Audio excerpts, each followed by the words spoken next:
So I've been depressed. Sometimes eyes get depressed. Not depressed. I get depressed. Not eyes get depressed. Eyes that get depressed. Sometimes eyes that get to feeling bad. Eyes feeling mighty eyes bad. feel bad, boss. Eyes feeling mighty bad. Eyes mighty low. I know it. I'm See, like, Miss Seeley, I know they but was I a God. know days was a God, right? What's up, everybody? You've tuned in to Just Draws, the podcast that explores hot topics and various experiences among same-gender loving Black men. In each episode, we offer raw, vulnerable, and stripped-down perspectives to give voice to our frequently overlooked population. Here, we don't just scratch the surface, we dive deep, peeling back the layers of our experiences as well as heteronormative stereotypes. Let's get into this week's episode.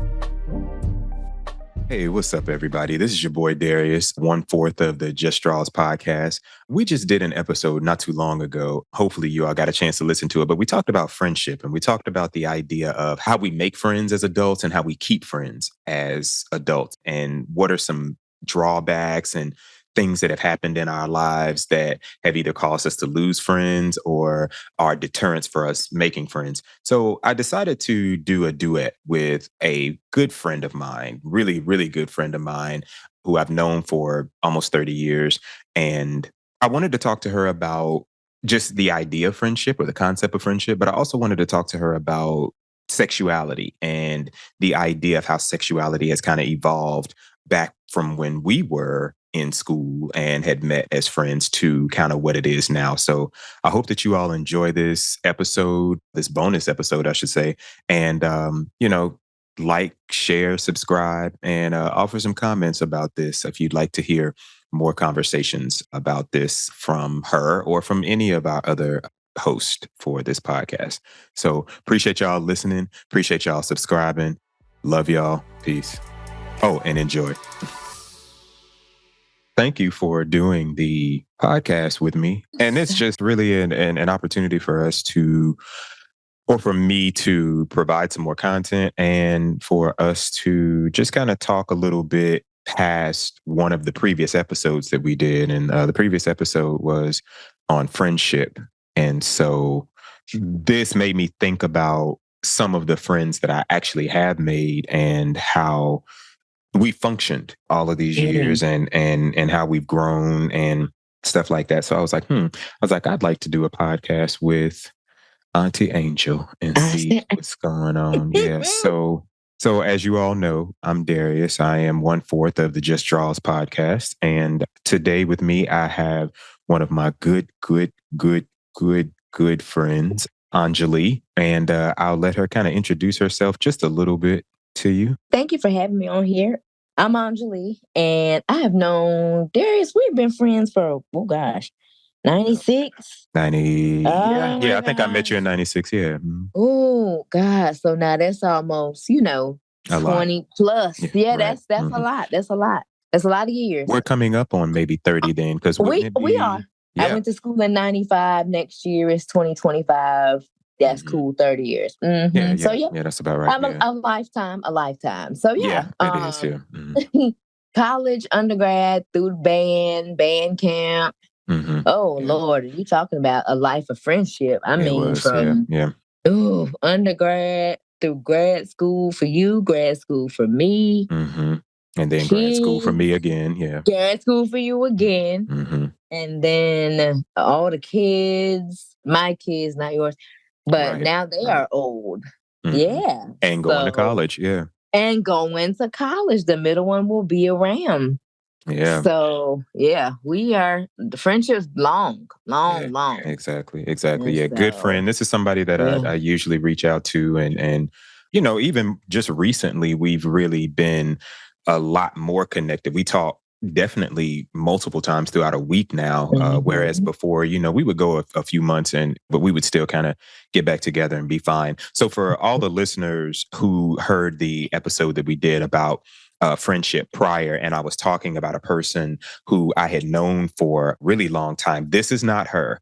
it was another person who I've known longer than her. I've known her for 40 years.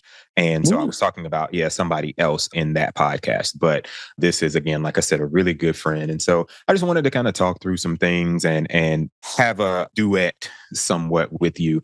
Again, not only to give us some content, but to just kind of talk about friendship in general and really kind of lean the conversation a little bit more towards this idea of when we talked about sexuality and like sexuality in college, because we were like in college in the 90s. And so things were so much different at the time. Yes. It was interesting. And so to see kind of how we've come and how and I'm gonna put this in air quotes, evolved, since then, because some people have and some people haven't. But so like Anjeleigh said, we were in college together. Not gonna put out there what school we went to, but it was one of the best. Yeah. I'm glad you went first. Yeah, right. Yeah.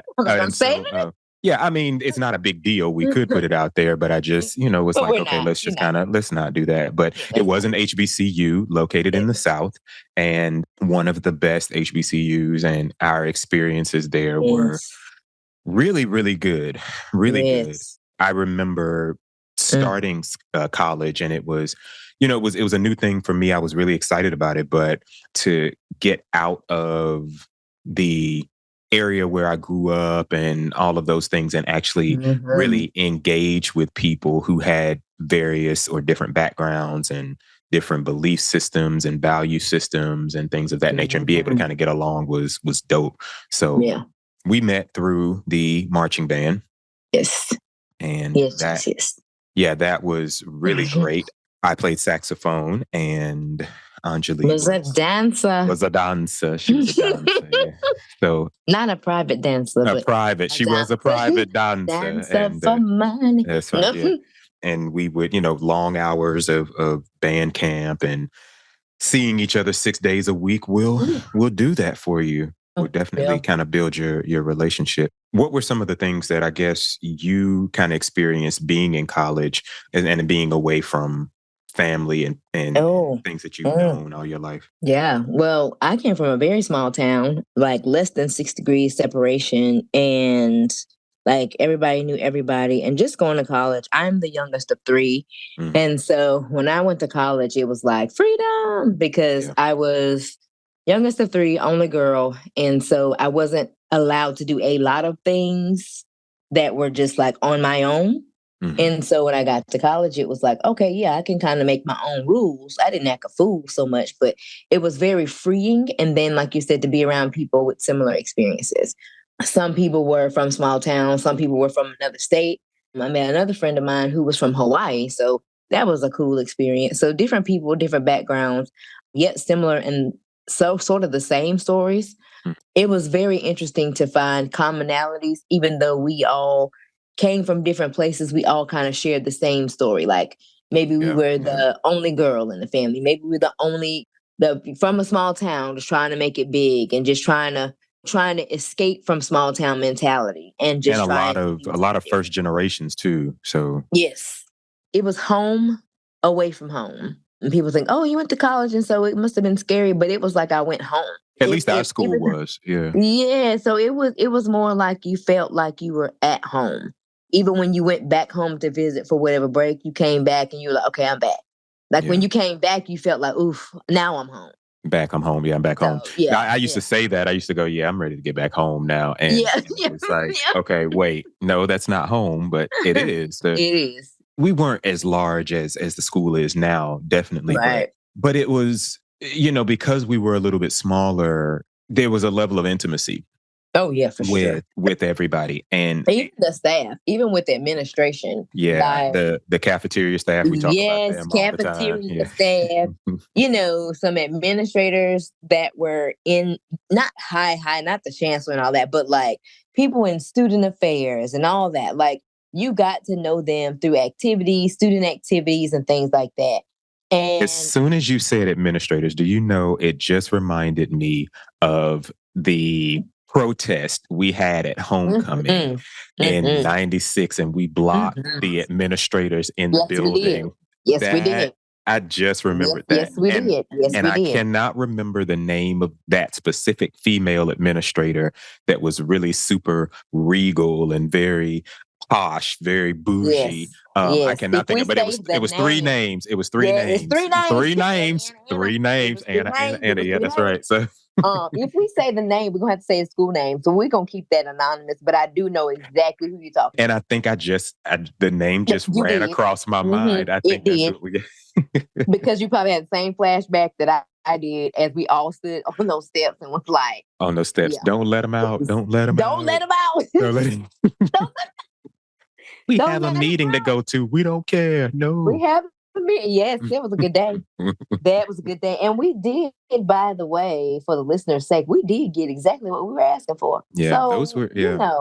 That was worth it. But now the environment, I don't think students feel that empowered. I don't know why we were so empowered. Like, I'm gonna say no this. students would ever bombard the Right. chancellor's office and block him in.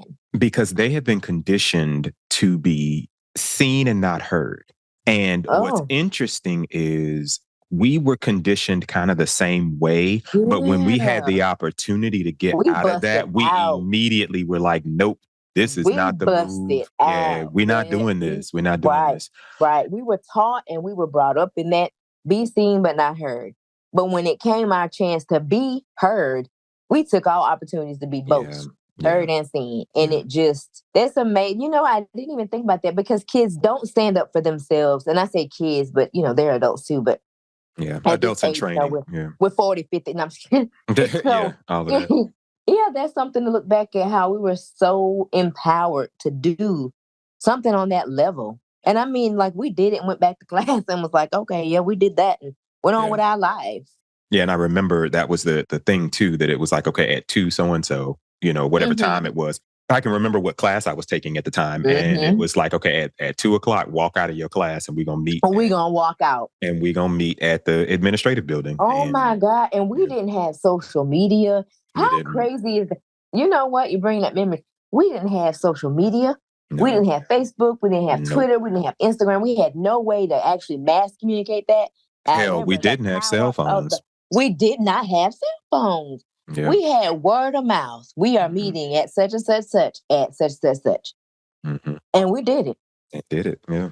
That was it. Man, So, that's amazing. Yeah, that brought back memories. yeah, that brought it back. I had come until you said something Man. about it. That actually came back, and I was like, "Oh wow, yeah. Do you remember that?" Yeah. So Yeah, that that was was great. amazing. Yeah. And so, in that, especially when we had like causes like that we could kind of rally together about, that really kind of brought us closer together as individuals. Like, yeah, I don't know exactly who you are, but I was standing next to you during this protest, or you and I were in classes together. And that was something for me that is interesting because of course I teach college students now, but one of the things that's interesting to me is it's like, okay, wait a minute. Now, how is it that you all don't know each other? Like these classes are not this large. Like my classes are not lecture style classes, but where they're in like this big lecture hall room and it's 200 people in a room and I'm teaching at the front of the room. No, it's nothing like that. But it's like, okay, there's 15 to 20 people in this class. Why don't you at least know these people? Yeah, like if you see their face somewhere on campus, hey, you're in my English class or you're in my history class. So there were people that we knew, like you knew names. Yeah. Then, of course, living with people that you don't know or meeting people, being roommates with people that you don't know. Yeah, those were real experiences. So that was something because the summer before we went to school, we actually met our roommate to be. And so you got a chance to meet them. And during your summer orientation, for those couple of days, you actually were their roommate. So you got to know each other. And then you got to do that was interesting. Yeah, who's going to bring the trash can? Who's going to bring the this? And who's going to bring that? See, I didn't have that. I didn't have that the first year. I didn't have that because my first year roommate was an upperclassman. So I didn't meet him prior to, because he was a sophomore. And so there was no need for him to come to orientation. So yeah, it was interesting. And I remember when I got to that place, that shall remain nameless. Yeah, when I got there over there with them, what we did, that was when they told me that my roommate was an upperclassman. And I was like, oh, okay. And so being a I freshman, I bet that wasn't was really sure. different. It was. I wasn't sure what that actually meant. It was an upperclassman. I was like, Wow. okay, what does this mean? And so then he told me that he was a sophomore, and it was like, oh, okay, cool. But we became really good friends. We That is became very interesting really good because friends. Yeah. two freshmen together, like two children together, just wandering in the wilderness, like neither of us knew. Everybody was a stranger to us. So it wasn't like she knew somebody I didn't know, unless you came there just kind of like you knew people from where you were from or Right. something like Right. that. But Yeah. not, you're already there, people, this, that, and the other. And so we came in on the ground floor together. So freshman year and to this day, we are still friends. And Mhm. that's very rare Mhm. that people are still friends with their college roommate. And people hear that and they go, wow, that's Yeah. amazing. And I think go back to when you said we talk more often now than we used to. I think the older that I've gotten and the older that we've gotten, the closeness and the importance of friends is like a major staple. Mhm. Yeah. It's like At least friendships the are ones, like the ones that you can essential. hold on to. Yeah. Yeah, yeah, yeah, You yeah. want to hold on Which is to. more like three or four of them. Mhm. About three or four people from college. Like people think, oh, I've got all these friends, but you really only have about three or four people you can really call and be like, listen, Mhm. today Yeah. I was gonna This kill is them this on is my what we're job. gonna do. Yeah. This is what That we're kind gonna of do. stuff. Yeah, Mhm. this is what we're gonna do. Yeah, that's when you said that about friendships. That took me back to that. And like she and I are still friends. And so having an upperclassman as a roommate, that probably would have been weird. And we were We were, and we're still friends to this day. We don't talk as oh, cool. often, but we're still friends. We're still cool. Like I'm thinking about this now, and I will probably end up reaching out to him like after we're done with this, just to say what's up if I can reach him. I don't have his phone number anymore, but I do connect with him on social media, so I could definitely reach Cool. out and go, hey, what's going on? How are you? How you been? We Cool. hung out one time. He lives in New York, and so we hung out one time while I was in New York. We went to lunch together, and we just kind of caught up on some things. And there was a lot of things that he shared with me then that he probably never would have shared with me in high school. I'm saying not high school, in college, but it was really interesting. And then my Mhm. senior year roommate, he and I are still friends as well. We just hung out. This is probably what, last year, I think it was. He actually came to visit me, and he spent like a week here almost. And we just kind of Okay. caught up on things. And we had some things that we had to kind of clear up between us that wasn't contentious at all, but it was just some stuff that was a little like unsaid. And so it was like, okay, let's kind of talk through this. And so it was Mhm. really good. So yeah, it was definitely good to have those friends and to see those people. And one thing that I always remember about being in college and the people that we hung out with in college was everybody was crazy. Mhm. Everybody was nuts. Like Mhm. everybody had a wild sense of humor. Mhm. Everybody was, oh, I still laugh at jokes that Right. people said in college. And it was like, how is the entire school this dumb? Like, how are we? I mean, like, Right. super smart, like, as far as books and accomplishments and stuff like that. But we were wild, That's like, wild.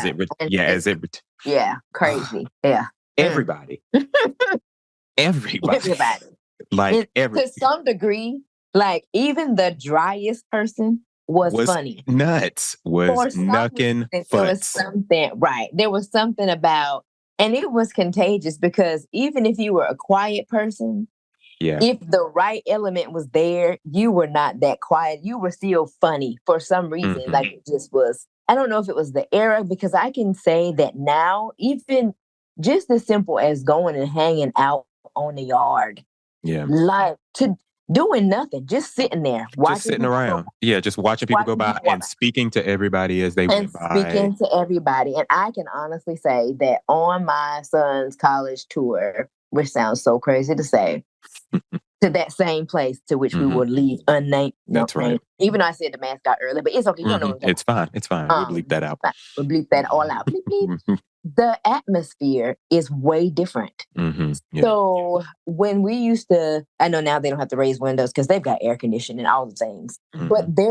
there's no need for them to come outside Yeah. because they have cable, they have things on the inside, they've got TVs, they've got game systems, they've got all their things. We had one dorm on campus that had cable, that had air conditioning. And do you and it remember was the people? across the street. It was across the street. And remember the people who stayed in that dorm, the T-shirts that they got made that year that was like Right. the name of the dorm. And then on the back, it was like cable, air Right. conditioning. It might as well have said we're better than y'all. Yeah, and then said you and y'all ain't got it. Yeah. And y'all ain't got it. You ain't got it. Yeah, Oh, no. like that. Right. And we had talent shows. Remember, we had like the something showcase, because I can't say that because they'll know my. The modeling But showcase. we had the listen. Yeah. Listen. And that was like the event of the spring, or one of the events of the spring. Yeah. Like, you got the so-and-so show is at this time. Yeah, and you go to the that. so-and-so show, the homecoming show, coronation. Yeah. Listen. And it wasn't like you had to even be in a certain class to enjoy it. Like, even from my freshman year, because I remember being a freshman. And at that point in time, Miss such and such, so-and-so, they had descended from the ceiling. That was her entrance. I remember that. Oh my God. I remember sitting in my seat saying, I'm going to do that. Now, mind you, as a freshman, I don't know what I'm looking at. I don't know who this is, or all I know is she came out the sky and she had a crown on and I wanted to be them. Same thing when I saw the dancers. And I was like, ooh, I want to be a dancer. Right. I want to do that. I want to have them off me and shake my shimmies, do all that. Yeah, right. And it's just, even looking back then, it's like, man. And to say I wanted to do those things and then to have done those things is crazy to think about. So I don't know. And at the time, we weren't thinking about it like as in, oh, this is something I have to achieve. It was just something that we did. It was like, oh, I want to do that. And then you do it. And then now you're like, oh, okay. Now you think, you look back on it and go, wow, like, okay, there's a lot of stuff that I just up and did. Right. And it wasn't even, it was without anybody's permission. Like, even in getting in, I guess I could say nursing school, because there's a lot of them got nursing schools. A lot of them do. I was not thinking that I couldn't or that I wouldn't get in. So people say, oh, you got a nursing program? I'm like, yeah, like, which I might get in. Like, don't you? Didn't think about not achieving things. So now I notice the students have anxiety that comes along with everybody has anxiety, and it's like, this is ridiculous that everybody has anxiety. The trauma from the pandemic is it? And I do know, having taught high school amidst my other things I've done, children have a lot of unnecessary pressure. Like, that's true. Growing up, one thing I can say is I never felt pressured to be like, you got to have this, you got to do this, I didn't have that. It just happened. Like, you got to have that GPA. Well, I just got it. Like, it wasn't, and not saying it being cocky, but it was no pressure. It happened by default.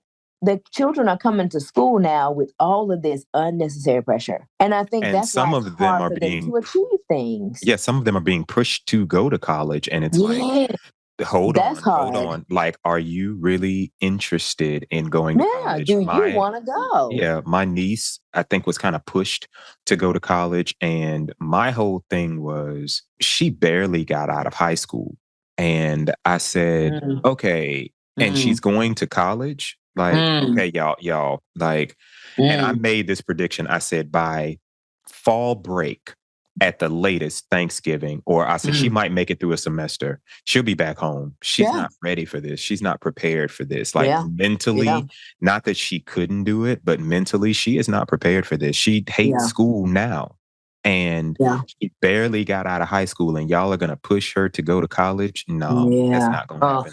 And sure enough, by Thanksgiving, she was back home and she did not go back to school.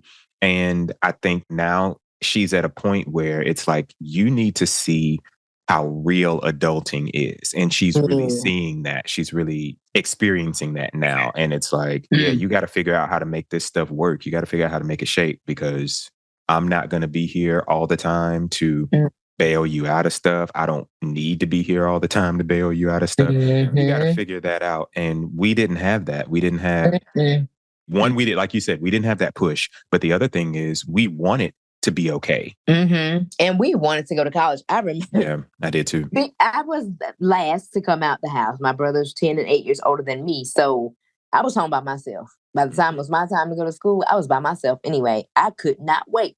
Mm-hmm. And I mean that. I could not wait to get out. Yeah. Because I was like, not thinking, oh, I'm gonna go an adult. I wasn't thinking. I was like, I'm gonna go and do college. I'm gonna be a college student. I remember my aunt and uncle, they went to that school. They're you're not gonna find them. They're like almost 80. They were telling me these will be the best 4 years of your life. Yeah. And I I was used to hear like, that a lot. Mm-hmm. what? I'm thinking to myself, like, 4 is all I did, like 4 years. I'm like, that ain't, It I doesn't don't have even to be. understand. But let me tell you what I know. They were not telling a lie. Right. Because of all 47 of these, those 4 were the best. Mm-hmm. Because there was no responsibilities there was freedom that I didn't have at home. Mm-hmm. And there was no responsibilities like I have on this side of it. And the 4 years or 4.5 it ended up being, it was no responsibility, but responsibility without pressure though. Mm-hmm. And so it made it really good. The 4 years were wonderful because you could do whatever you wanted to, of course, with your own accountability to yourself, because, if you jacked it up, like, hey, it's on you. You have to go home. Like some people had to after Christmas, they didn't come back. But you still were adult enough to adult, but child enough to go home. Mm-hmm. So you got the best of both worlds at the same time, and you weren't rushing to be an adult. And I think now kids feel pressured and overwhelmed to want to be adults or to have it figured out. And I remember telling my own kids and high school kids that I taught that you don't have to have it all figured out because we make it look good, but we have no idea what's going on. We're trying to figure out life ourselves. And exactly. Yeah, I think the lack of us not having pressure like that made college fun. Yeah. We enjoyed college. Oh my God. Yeah. College and a lot of the students now, like you said, it's that pressure. And it's the pressure not only to perform to somebody else's standard, but it's the pressure to figure out who they are. Mm-hmm. And we were doing the same sort of exploration, but we had a lot more fun doing it. It was like, okay, I'm not sure I like that. I'm not sure I like this. And instead of me going into existential crisis because I'm not sure if I like this or not, it was like, okay, I don't like that. I don't like that, Nick. I don't like it. Move on. Let's go. I mean, in every area, like class, personal, professional, switch your major. Like it was nothing to switch your major or go to school and not know them. Like that's the other pressure. Like going to school and not knowing what you're going to major in. I don't know, just general studies until I figure it out. Like, and it was okay not to know. The pressure now is to have it figured out, but you don't have to. It's college definitely I know we had a ball. Like we did. In every arena, like for everything. See, special athletic events. Mm-hmm. Yeah, which man, that was that. Yeah, and like I said, I just really think back to how much fun and crazy everybody was. Like everybody wasn't wild. Like everybody wasn't wild. Like okay, I'm just out here and wild and crazy like that. But everybody had a good time. Yeah, you like you said, we could be sitting in the breezeway or sitting just somewhere on campus, and somebody would go, "I'm gonna go get the double dutch ropes from and it became student activities," and you just sit out there and watch people double dutch. Or the years we would have the water gun fights. Or the spring. Oh yeah.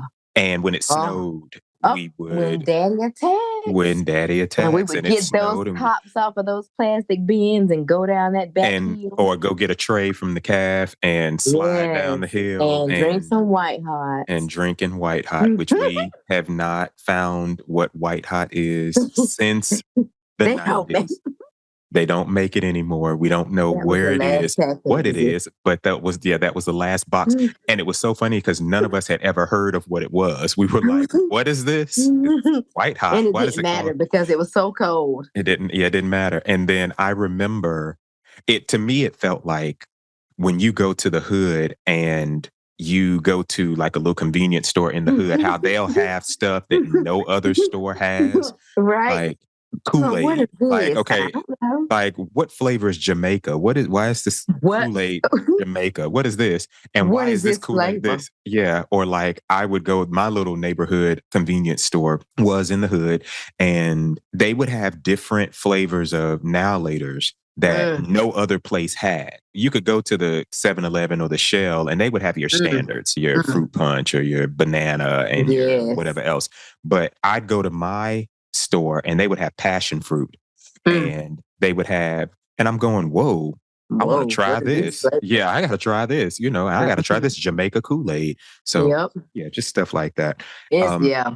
one of the things that is a little bit different as far as like the personalities and Whew. stuff now, though, is the level of comfort or the levels of comfort that students have with things like their sexuality. Mhm. Whereas when we were in school, that was absolutely not Mm, a thing. It was very taboo. mhm.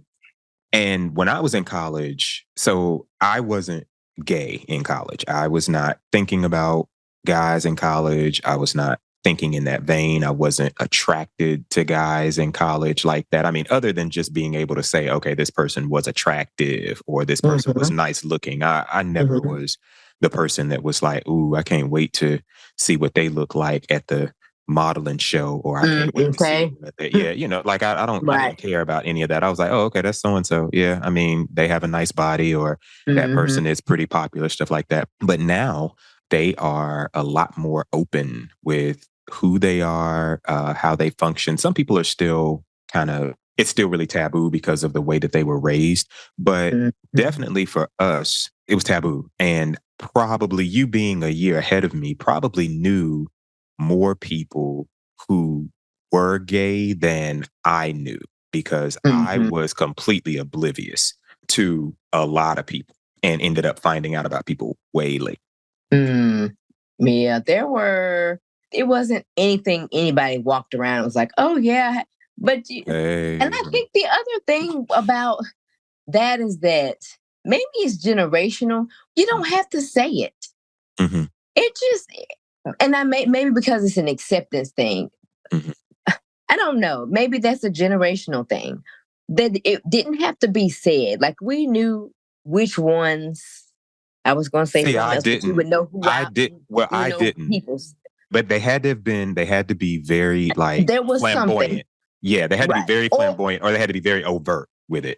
Or there was something that was okay, I can see it. You just almost had to move like have some type of knowing to say, okay, yep, but it wasn't a thing. It wasn't Yeah. a oh my God. Uh, mm-mm. Like that's so and so. And you knew, like it wasn't a secret. And they didn't say it, but you knew it. I felt like, there was a lot more secret than And there were a couple, now the secrets that were secrets, there were secrets. Yeah, right, yeah. The secrets were The secret and secrets that was the secrets in the secret. But when they were revealed, it wasn't like in hindsight, you could go, you know what? Well, yeah, in You know hindsight, what? I can see maybe. that. I can Yeah, see. maybe in hindsight, but, But there was a I only shocker probably or yeah, I only two in probably there. knew 2. Yeah, I probably Yeah, only there knew was a 2 shocker or two people in there. that were overtly Yeah. gay. Oh yeah. That it was like, Yeah. okay, he is, and then Right. that Right. this person is too. Right. But And then it wasn't anything to be like. There was only maybe one time I was like, what? yeah, yeah, Oh, oh. yeah, And then you eventually go, you know what? But I can see that because you saw it, but you didn't see it because it wasn't like you said overt. It wasn't like that. There were no pictures. There was nothing that said that's what it was. But you can think of a moment when you were like, you know what? That was yeah. You were trying to say that to me, and I didn't catch it. yeah. So there were moments when there were shockers, but there weren't shockers. Like some people you just knew, like, yeah, like, when did you, like, hello? Who Of course, judging like, today? okay, yeah. Who was judging Who today? judging today? But Right. then there were moments where it didn't, like, the people that accepted you. Like, it wasn't like, oh, a shaming. Whereas now, I think the overtness of it all this generation may be getting shamed or shunned. I don't know if that's a thing, but it seems as if it is not, maybe because people are openly saying they don't accept it now versus before that I can remember, you just accepted people and it was take it with a grain of salt. That's still my people. Yeah, I kind of That's it. see that there were a few that were that were above their time or that were like allies even then. Because I can remember one person who was in the modeling troupe, and my roommate, my freshman year roommate that we were talking about, was big in the modeling troupe. Like he was like the face of the modeling troupe. And from what I knew, he wasn't gay. However, there were things that, of course, he did that people were like, yeah, because he is. And it's like, well, look, this is what he said. Now, he said that he won't. Right. But here's but plus. Plus. He does all of these things. And I remember one person in the modeling troupe who was cool with him. I remember him saying, and I don't know if he specifically said this to me or if I was in a group of people when he said it. He was like, I don't particularly rock with a lot of the things that he may do or that even a lot of the stuff that he wears because he can get away with wearing a lot of shit that like nobody else can get away with. Because he always went to Goodwill. Yeah, he went to Goodwill and would come back to the room with bags of shit. And then be like, oh, this is what I found at Goodwill. He came home with me one fall break, I think it was. Yeah, it had to been fall break. And we went to Goodwill while we were home for fall break. And he found like this faux fur jacket. Right. He was like, which was always the staple. Like, yeah. And he was like, oh, I love this. Anything on like that, I would be like, he must not feel good. Like, if he didn't have on something or wasn't talking about going to Goodwill or wasn't piecing something, I would be like, something ain't right. He would sit up late nights in the room and make clothes. Yeah. I remember the one time I was sick and he was up so late and I was so sick. And I had gone to bed early, and he would have incense burning. He was Erykah Badu. He was Erykah Badu playing in the background. He was Erykah Badu, and he would have incense playing, incense burning. And he would have music playing, and he would be in there like making clothes. And I remember waking up in the middle of the night thinking, "Oh my God, it is 2:00 in the morning, and you're still up!" Like, and I woke up long enough to throw up and go right on back and go back to sleep. Yeah. And so the next morning he laughed at me. He was like, yeah, you were really sick last night. And he's like, and when you woke up and threw up, he was like, it sounded like water. and because your teeth was pushed back in the back. Because my teeth were pushed back. I slept so hard. My bottom teeth were pushed back. And so he actually pulled out, like we had a pitcher in the refrigerator that had like water or Kool-Aid and stuff in it. And he was like, this is what it sounded like. Yeah. And put it in a cup. This what it was. That's what it sounded like, yeah. But the other person in the modeling troupe said to me, he said, yeah, I don't rock with him. He said, but that doesn't make him a bad person. I don't rock with a lot of stuff he says and does, and even the stuff that he wears, but he is still, like you said, he is still my people, or he is still good people in that. And so I remember hearing that and I was going, that brother is really very ahead of his time in that, because I don't know of a lot of other guys, a lot of other straight guys that would have been able to say that in that time and not be met with, oh, you gay too. Yeah, exactly what I'm about to say. Yeah, stuff like that. So I think definitely the level of tolerance or acceptance is different. Yeah. I think. I'm heterosexual, so I don't know.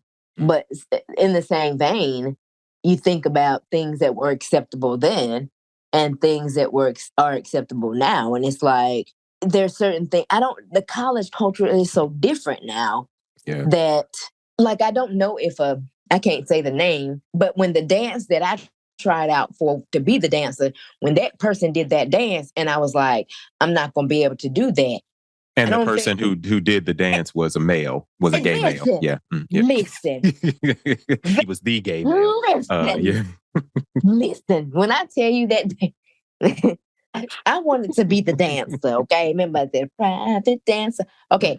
I wanted to do that. And when it was time to try out, oh, I was so excited. And then I saw the dance. And I was like, wait a minute. I don't think I'm gonna try out because yeah, all of this. Because I've done all right. Watch me 5, 6, 7, 1, 2, 3, it was 4, like 5, and 6, and 7. Listen, 8. Yeah, and it was like Aunt Viv, like that dance Aunt Viv did. Yeah, and when she came, that dance just make spin Aunt around. Yep, spin around and go down into a split and come back up with a different outfit on. With all the tights.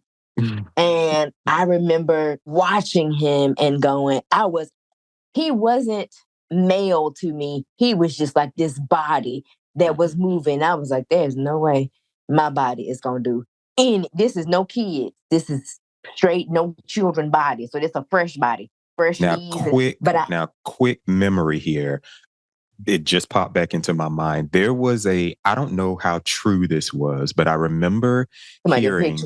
Yes. Yeah, that's exactly what I was going to say, that he put on one of your the dancer's outfits and went to, what was the place that you used to take pictures? Was it not Olin Mills? He went to Olin Mills or Glamour Shots or Walmart and went and took pictures in this outfit. And it was like boots and all. Yeah.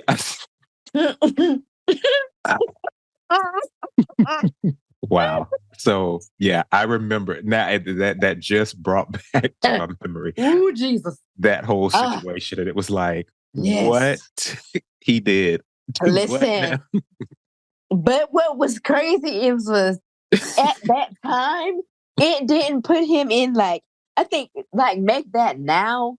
Like people would dog him out if he did that now. Can you imagine where those pictures would be? Strewn across the internet. He would not even be able to, he wouldn't even be able to live right. But because that happened, it didn't tarnish him to us. It was like, dang, you almost looked at it then and was like, I gotta get my shit together because the way he dancing, Well, I remember some girls being jealous. So. Listen. I guess it was. Listen. Because I told you, I contemplated whether I was going to try out. I guess it was jealousy or if it was anger that he was able to fit into it. I don't know. And what was crazy was years later that happened again. Nobody went to take pictures in it. But remember when we used to do the final day of homecoming, the wacky tacky day. Yes. And so this was your opportunity to switch and be a dancer, to be a flag girl, or to be a banner girl, or be on the drums. Yeah, you kind of switch and do what you wanted to do.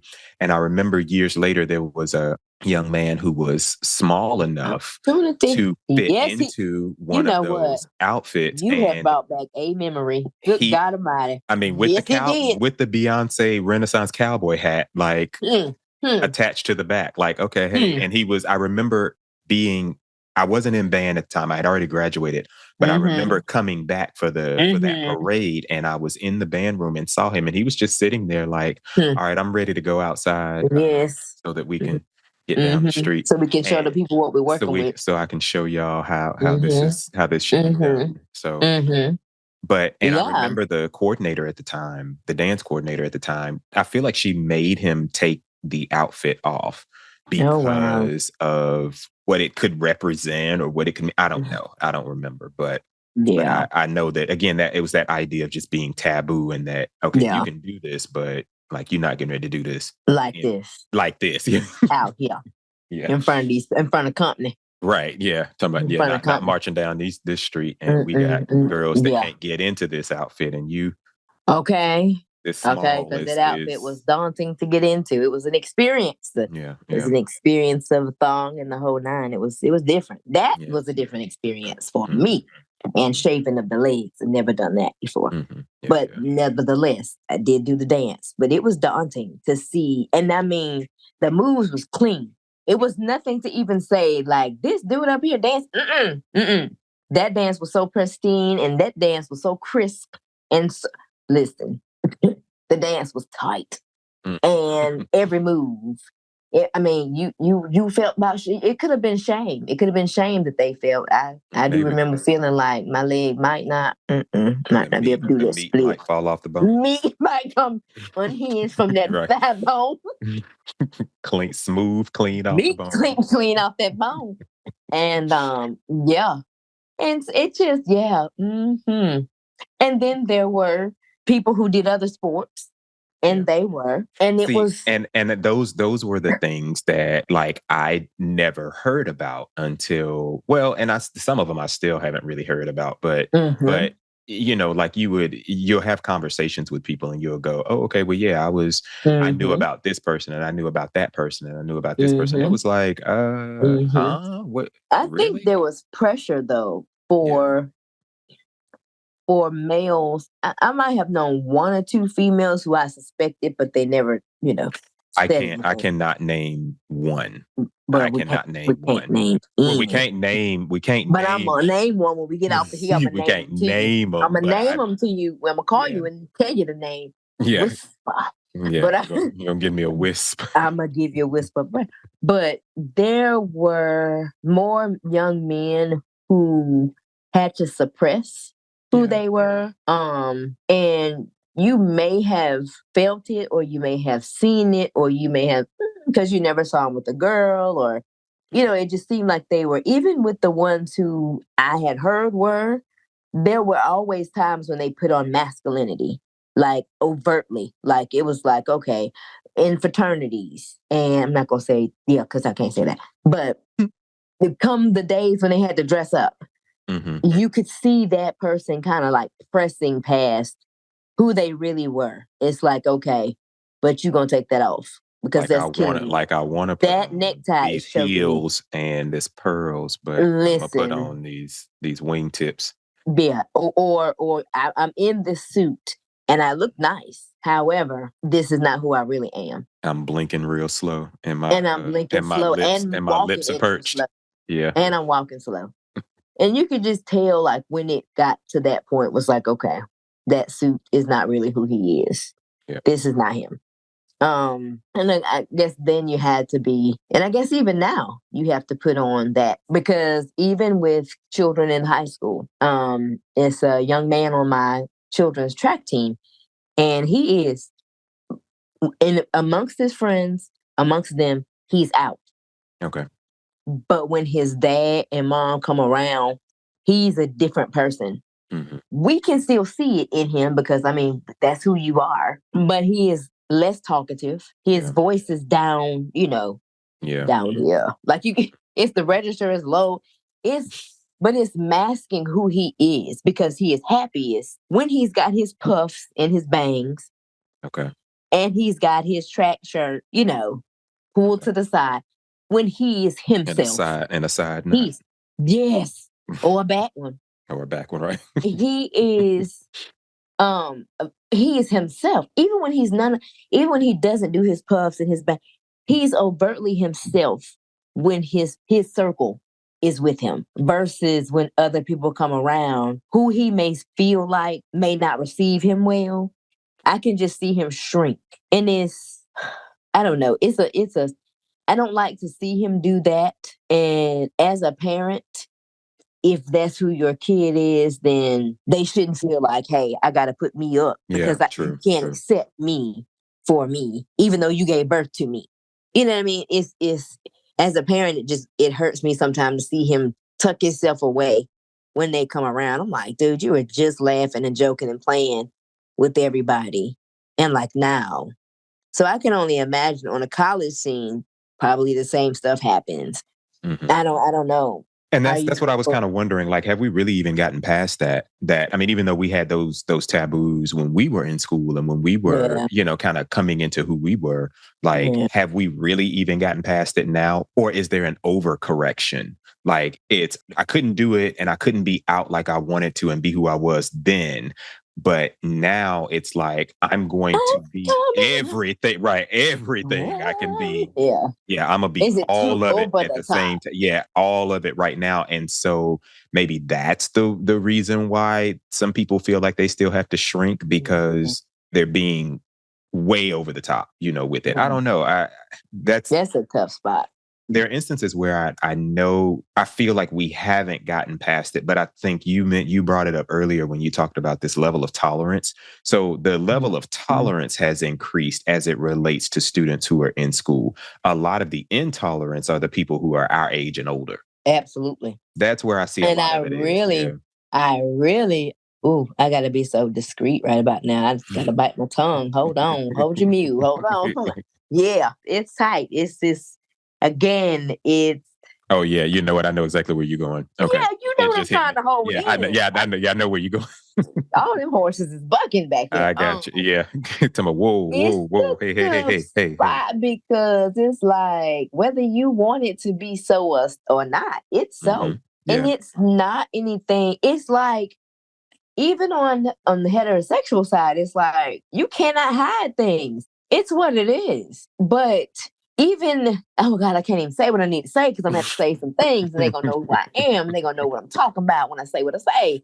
Right, but generationally, honestly speaking, old heads, it's some old head gay dudes too, because my mom, like growing up, like I said, it's from a small town. It was one particular guy. Well, it was two particular guys.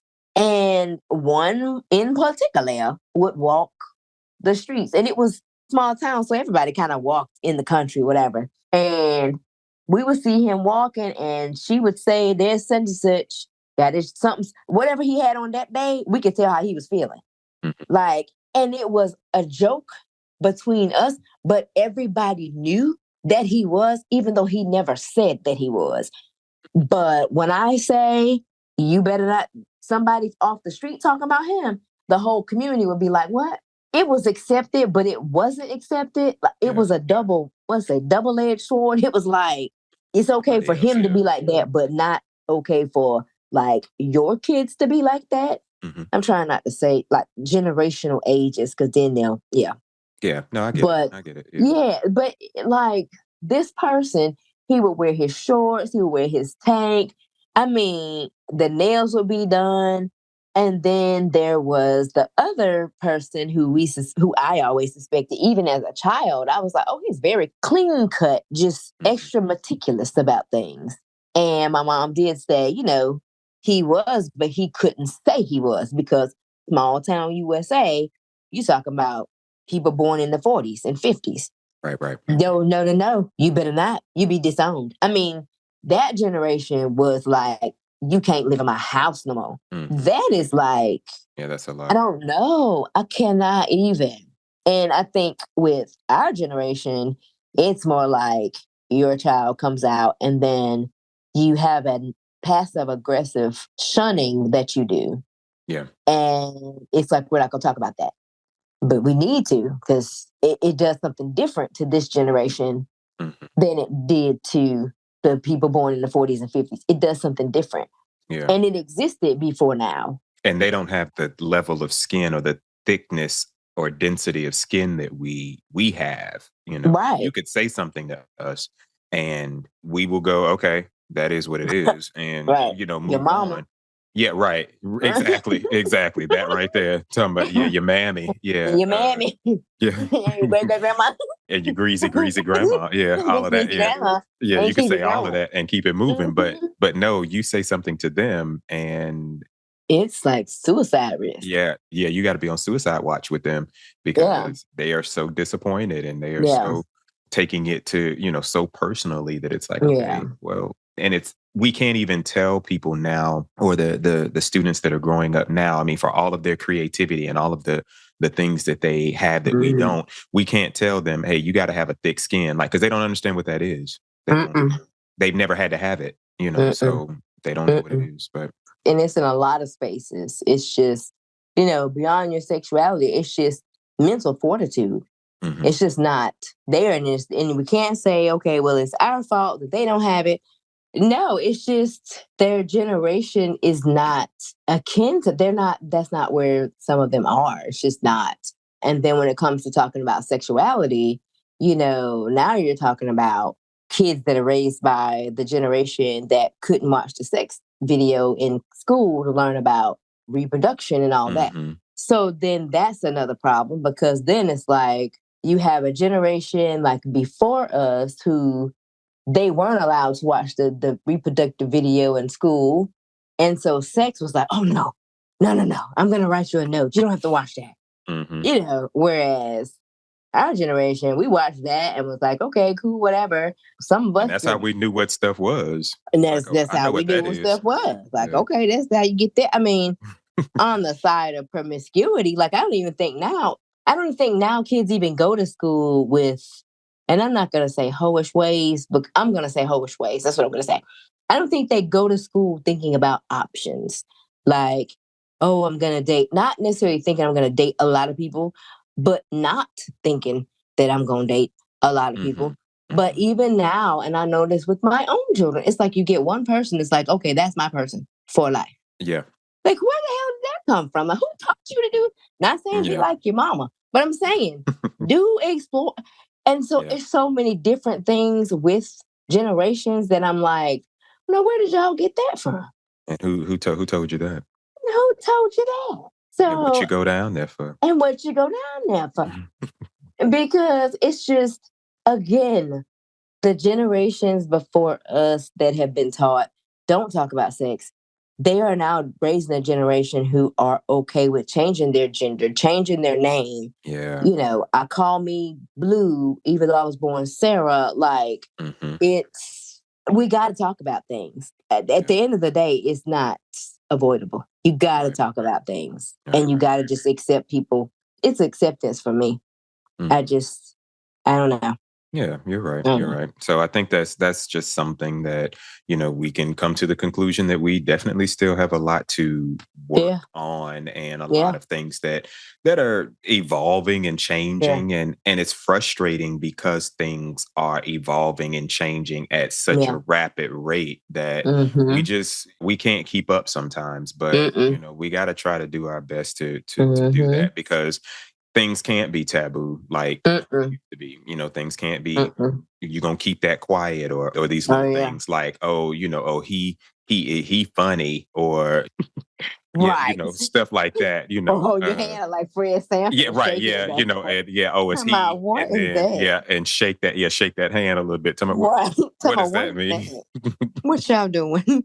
Yeah, what is that you're doing with your hands? What that mean? Yeah. So what that mean, honey? Yeah. So, well, I thank you for doing this episode with me, and I hope that in the future we can, potentially revisit some other topics together. And I enjoyed this conversation just like I enjoy all of our conversations. So yes, always. I hope I hit the right topics and we were answering correctly and all. Absolutely. This was really just about us being able to talk through some things, and that's the whole purpose of our podcast. Really, is just to have vulnerable moments and to have real conversations and speak from a place of not being ashamed and not being embarrassed about certain things. So so you absolutely did that. So thank you again. Thank you for having me. And hopefully, listeners look forward to her coming back and doing something else with us,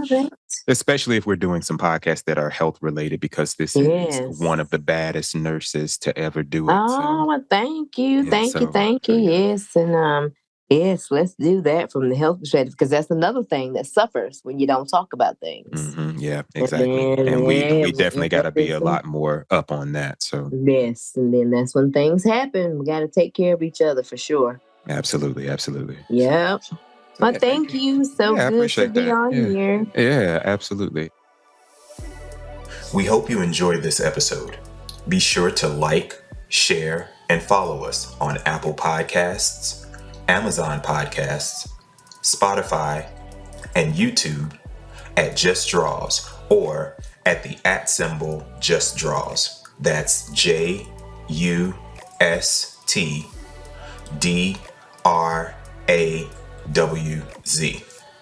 Until next time, as you interact within your various communities, remember to be like Draws and don't be afraid to offer a little bit of support.